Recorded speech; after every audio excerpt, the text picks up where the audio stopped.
Dans votre 20h aussi, le SAMU social gabonais, à l'heure du bilan, près d'un an après sa mise en place, Wenceslas Yaba est revenu sur les missions de son équipe avant d'annoncer les perspectives très favorables. Cabrel Guilain-Limami et Thierry Mondaka.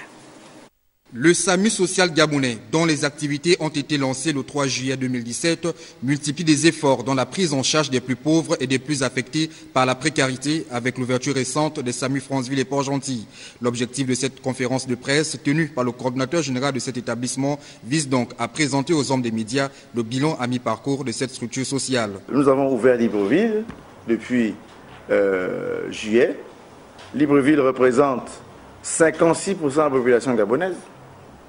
Si vous ouvrez en plus Port-Gentil, qui est la deuxième ville, et Franceville, ça veut dire que vous irradiez 80% de la population gabonaise déjà. Si on est capable de faire ça déjà pour 80% de la population, ce n'est pas pour les 20% qui restent qu'on ne pourra pas faire.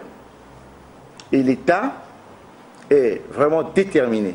Le coordinateur général a toutefois présenté quelques innovations apportées par le SAMU, à l'exemple de la mise en place des urgences de proximité depuis janvier 2018 et le développement des services d'ophtalmologie. Donner des médicaments aux gens avec des médecins de l'hôpital qui vont volontairement vers des gens dans leur quartier, dans leur maison.